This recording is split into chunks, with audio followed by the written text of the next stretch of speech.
On everyone. So Christian Wood to the Lakers has really sort of picked up traction over the last week or so, right?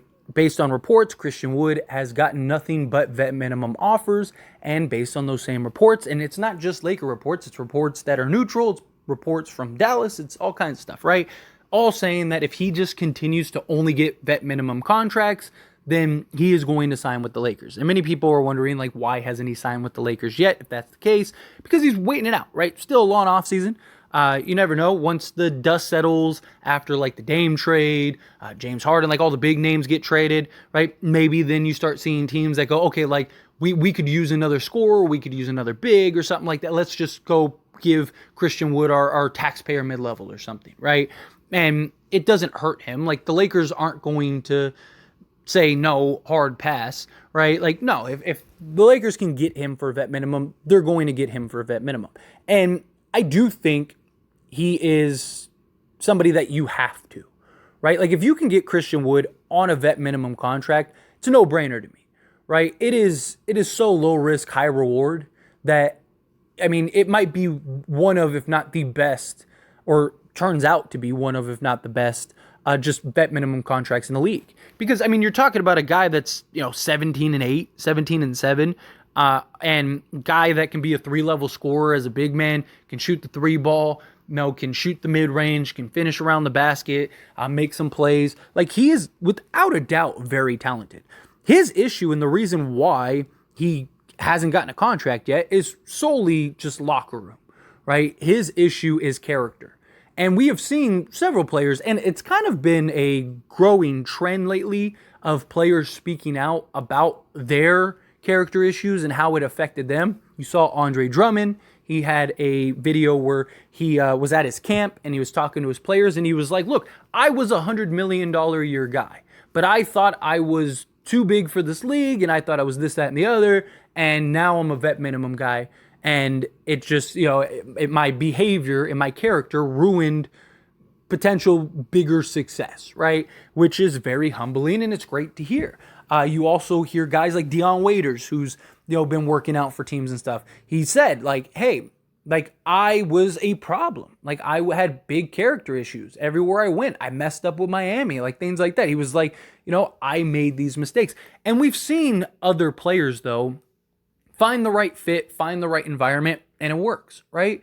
Jimmy Butler, for example, right? Jimmy Butler was becoming a journeyman. He was starting to get the stigma of he's a locker room issue and he doesn't get along with others and this, that, and the other. And he found Miami, and look, he's had nothing but success in Miami, right? He hasn't gotten that championship yet, but he's been to 2 finals, right? So this is a guy that has had some success in Miami. And you've seen guys like even like Melo, who had to get kicked out of the league essentially to really humble himself and go, okay, like, I need to fix my game. And he was able to correct that and fix it. And then you see guys like Allen Iverson, who probably could have played another 3 to 5 years, but couldn't get over the I'm him type of mentality and just accept a lesser role. And the reason I even talking about this is because that's kind of the stigma around Christian Wood and why he's struggling to gain a contract. But I do think the Lakers have the structure. I think they do have the organization. I think they do have a guy in LeBron James. They have a head coach that's just no nonsense, but he's also a player coach, and he really gets people to buy in and believe. I mean, look at what he did to Russell Westbrook, getting him to come off the bench, getting him to play defense. Even though it didn't work out, he still got Russell Westbrook to buy in when no one else could. So I think that is a huge thing as well. And I do think that Christian Wood, if he comes to Lakers, he's going to be on his best behavior, right? He has to be. Otherwise, he's probably out of the league. And this is a very talented player. But beyond that, right? Is he really the best option? Now, he is without a doubt the most talented player that the Lakers could get, especially at a vet minimum contract. He might be the most talented player that is available, period, right now, outside of like via trade. And if he came to the Lakers, I mean, him, Anthony Davis, LeBron James, I mean, that just sounds kosher, right? Like, that just sounds perfect. Right, you could have Christian Wood play the 5 if you need to, AD play the 4 on defense or vice versa, and you can run different sets. Like, he has the flexibility and the switchability. and his ability to shoot from outside on the perimeter. He's only 27 years old, so he's still very young and a guy that you could really kind of lean on when need be. But again, is he the right fit and the right need for the Lakers? Now, before I dive into this, I do want to say that I believe you go get Christian Wood, right? I do think that you go get the talent, because talent trumps everything, and then you get the talent and then you figure it out.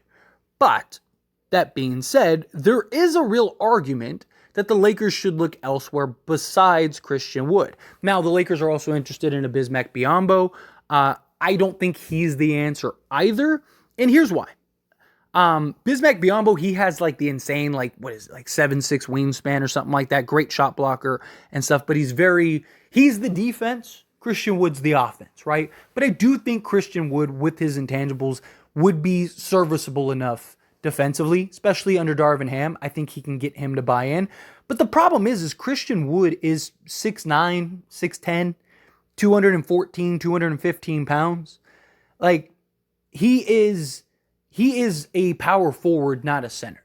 He can play center in spots, absolutely, and the Lakers will probably use him at center on several occasions, but is he the answer at center in a starting or backup role for the Lakers, right? He's not a guy that can, like, if you're playing, a smaller team, maybe you could get away with it, but even like a team like, say, Golden State, is he a guy that can handle Kevon Looney? Is he a guy that can handle a Joel Embiid, a Nikola Jokic? Probably not. And I mean, even other guys, like, let's look at, Valanciunas. Let's look at, Steven Adams, right? Like, there's plenty of big, bulky, physical Portland, right? You got Nurkic, right? If they don't move off of him. You have several teams that have very big, physical type just centers. And Christian Wood, does he make enough sense for the Lakers in that department?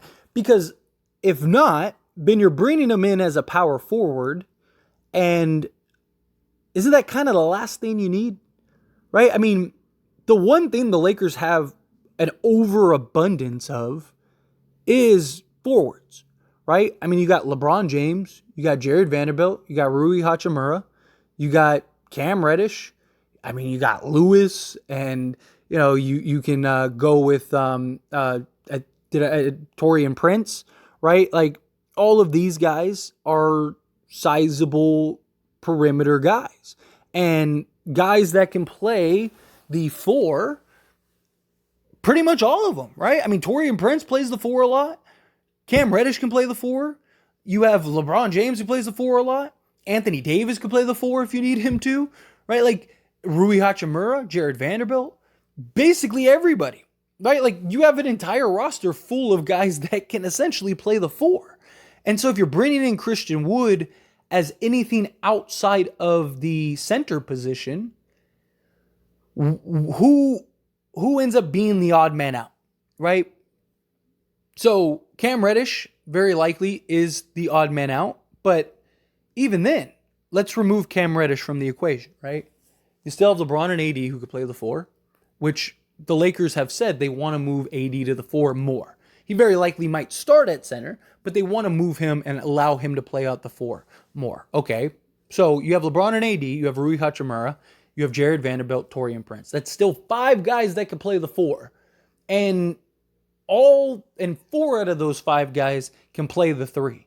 And that's not counting Lewis, that's not counting Max Christie, that's not counting in certain matchups, right? Like, say you're playing the Warriors and they're running, small, and they're running Clay at like the three. You could play Austin Reeves there if you need to, right? So Christian Wood at the four, what ends up being the scenario there, right? So let's say your starters are D'Lo, Reeves, LeBron. Then you have Christian Wood and Anthony Davis. That gives you your starting five. So then who is the bench unit? It would be my guess. This is just my guess. You probably move Taurean Prince to the two. So that way, you can kind of fit things together. So then you have Vincent, you have Prince, which means now Max Christie drops back. And how many minutes is he going to play? And then you have Rui Hachimura, right? Or do you go Jared Vanderbilt maybe? Okay, let's say Jared Vanderbilt, Rui Hachimura, and Jackson Hayes. Okay, there. Perfect. But again, then you have Cam Reddish, who he basically gets no playing time. You get Max Christie, he gets basically no playing time. It just, you see the point, like, it's like, okay, well, and then the rookies get no playing time, which is fine. I mean, you don't really have to play them. You're trying to contend for an NBA championship, but you basically have the young guys that are your future, and then you have, you have Cam Reddish, who went there for an opportunity, who the Lakers have been really high on and have tried to get on several occasions and believe that he could be a piece for the future. Now he's not getting that opportunity. Now he's not, you get what I'm saying? Like, it could become a problem. Again, I want to make it clear. If you can go get Christian Wood on a vet minimum, you go get Christian Wood on a vet minimum. It's just, again, is that the right move? Or do the Lakers go and get a DeMarcus Cousins or a Dwight Howard or who I actually still campaign for, a Hassan Whiteside, something like that. A veteran that can come in, that if he doesn't play, gets a DNP, no problem. If he comes in and he gets 30 minutes, no problem. Whatever is asked of him. And those guys can guard a Jokic, Valanciunas, a Joel Embiid, you get my point? Like, is that the better option for the Lakers? It's a real question, I think. I think it's something that really needs to be considered and at least thought about, right? Because if you get Christian Wood, yes, you could still go and get, a DeMarcus Cousins or something like that. But then now that takes away from you being able to bring in one of your two-way guys and then bring them to a contract and then give that contract to somebody else that you're really high on. And you see what I'm saying? Like, it's a good problem to have if you're the Lakers. Don't get me wrong. It's a very good problem to have. But does Christian Wood solve the biggest hole that we have, which is a sizable, durable, physical center, right? Does Christian Wood solve that? I don't think so. I don't think he does.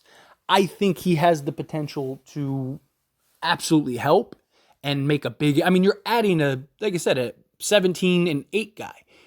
Like, that's really, every team in the league could use something like that. An extra 17 and 8 guy.